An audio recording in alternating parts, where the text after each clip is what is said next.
February 21st, 2005, we were gifted Avatar The Last Airbender. I think we all can agree is probably one of the greatest pieces of cinema ever created. But that leaves the question, why does everyone love Avatar The Last Airbender?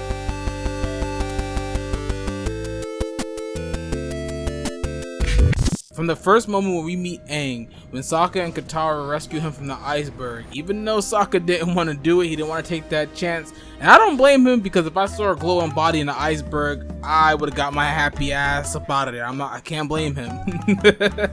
But upon our initial introduction of Aang, we see this aura oozing from him. Pause. And when Katara cracks open his iceberg, we see Zuko, this man who is searching for the Avatar to restore his honor and redeem himself in his father's eyes. Do you realize what this means?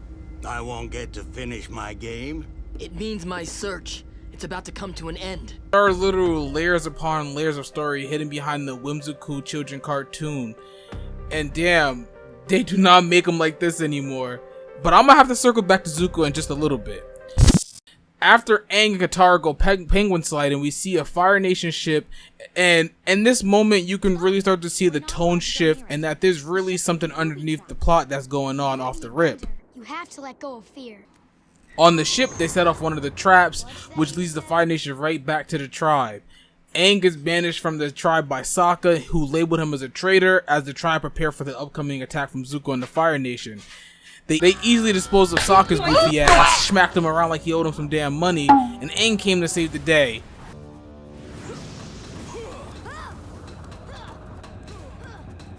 Well, most so he turned himself in because they were going to turn the kids into marshmallow.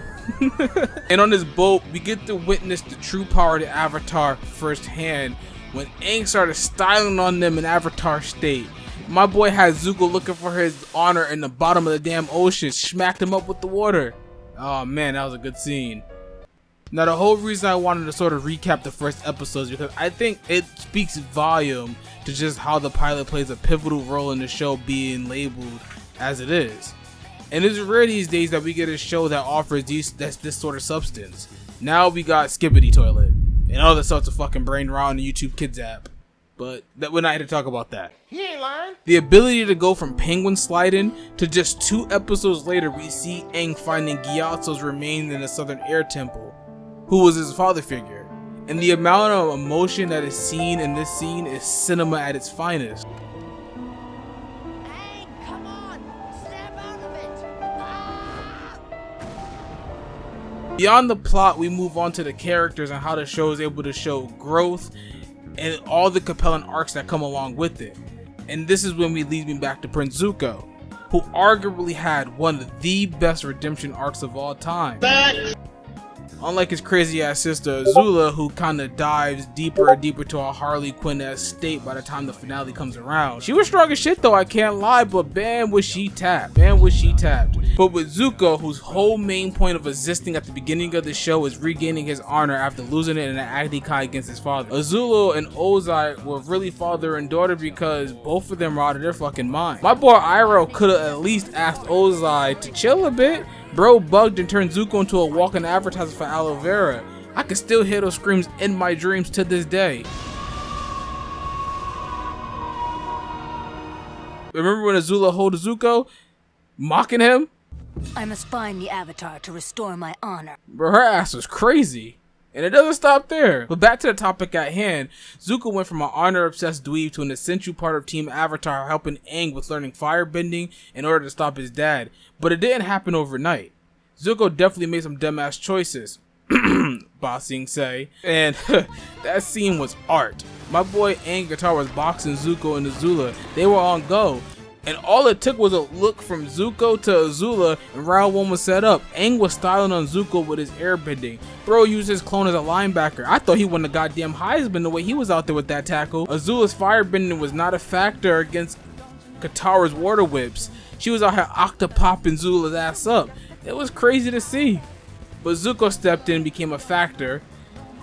And as Aang woke up back from his nap, Katara tried to speak some sense into Zuko. Azula was moving like fucking Iron Man towards Aang, and her force was more than enough to push back against his defense.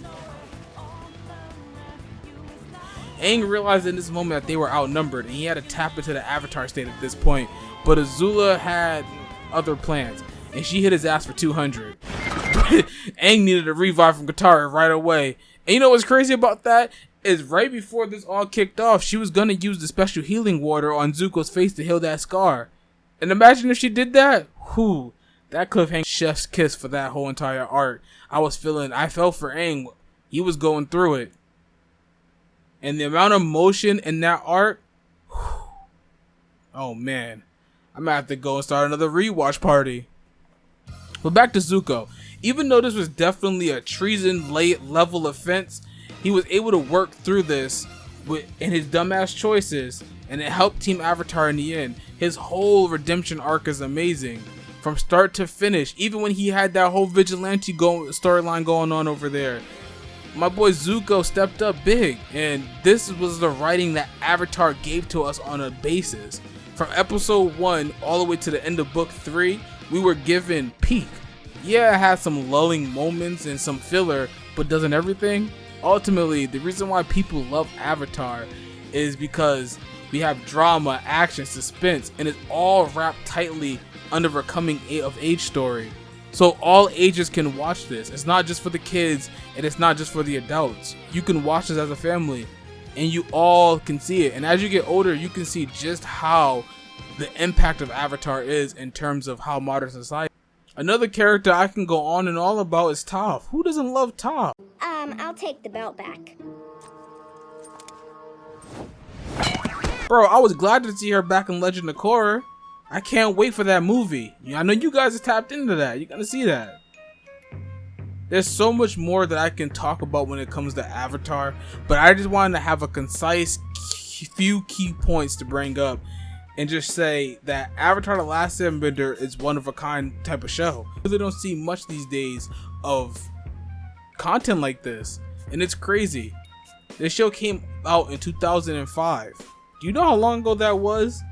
And guess what? It aged almost perfectly.